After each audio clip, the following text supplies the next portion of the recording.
சற்று முன் கிடைக்கப்பெற்ற மிக மிக முக்கியமான செய்தி ஒன்று வெளியாகி உள்ளது. வருகின்ற சட்டசபை தேர்தலில் பன்னீர்செல்வத்தின் புதிய கட்சியான எம்ஜிஆர் முன்னேற்றக் கழகம் தமிழக வெற்றிக் கழகத்துடன் கூட்டணி வைத்து தேர்தலை சந்திக்கும் என்ற தகவலை நாம் ஏற்கனவே பதிவு செய்திருந்தோம். தற்பொழுது எடப்பாடி பழனிசாமி அவர்களால் அதிமுக தோல்வியை தழுவ போகிறது. ஓபிஎஸ் எடுக்கக்கூடிய முடிவு தவறாகவும் இருக்கிறது. ஏனென்றால் தொண்டர்கள் அதிமுகவை நம்பித்தான் இருக்கிறார்கள். திமுக என்ற துரோகியை வீழ்த்த வேண்டும் என்றால் அதிமுக ஒருங்கிணைய வேண்டும்.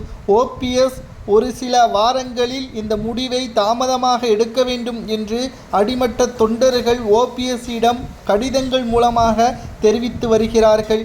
சட்டசபை தேர்தல் வருவதற்கு இன்னும் 9 மாதங்கள் இருக்கக்கூடிய நிலையில் எடப்பாடி பழனிசாமி அவர்களது பதவியை பறிக்க வேண்டும் என்று அதிமுகவின் கிளை நிர்வாகிகள் மாவட்ட செயலாளர்களுக்கும் முன்னாள் அமைச்சர்களுக்கும் அழுத்தத்தை கொடுத்து வருகிறார்கள். இன்று வரைக்கும் எடப்பாடியால் மாவட்ட செயலாளர்கள் கூட்டத்தை முழுமையாக கூட்டி தொண்டர்கள் நிலைமை எப்படி இருக்கிறது, அவர்களது எதிர்பார்ப்புகள் என்ன என்பதை எடப்பாடியால் கேட்டு உணர முடியாது. மேலும் பிரச்சாரத்திற்கும் எடப்பாடியால் செல்ல முடியாது என்பதுதான் உண்மை.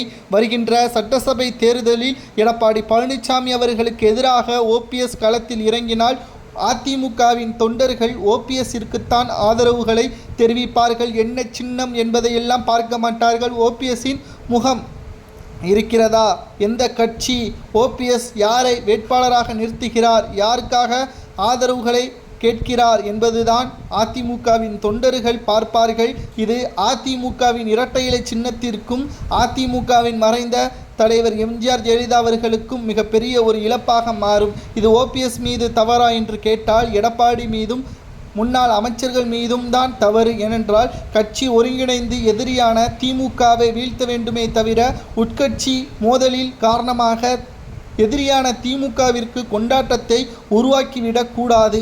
இதனால் அதிமுக ஒன்றிணைய வேண்டும். எடப்பாடி மனம் மாற வேண்டும். முன்னாள் அமைச்சர்கள் கருத்தில் கொண்டு இந்த முடிவை ஒருமனதாக தேர்வு செய்து ஓபிஎஸ் புதிய கட்சியை தொடங்காதவாறும் ஓபிஎஸ் புதிய கட்சியை தேர்தலை சந்திக்காதவாறும் செய்ய வேண்டும் என்றால் ஓபிஎஸ் உடன் சமாதான பேச்சுவார்த்தை நடத்த வேண்டும் என்று நிர்வாகிகளும் தொண்டர்களும் கூறுவது சரியா, அல்லது ஓபிஎஸ் தனிக்கட்சி ஆரம்பிப்பது தான் சரி என்று நீங்கள் கூறுகிறீர்களா என்பதை மறக்காம கமெண்ட் வாயிலாக கூறுங்கள். இதை பற்றியான முழுமையான தகவல்களை கமெண்ட் வாயிலாக கூறுங்கள். தொடர்ச்சியாக நமது சேனலுக்கு சப்ஸ்கிரைப் பண்ணுங்க. நன்றி, வணக்கம்.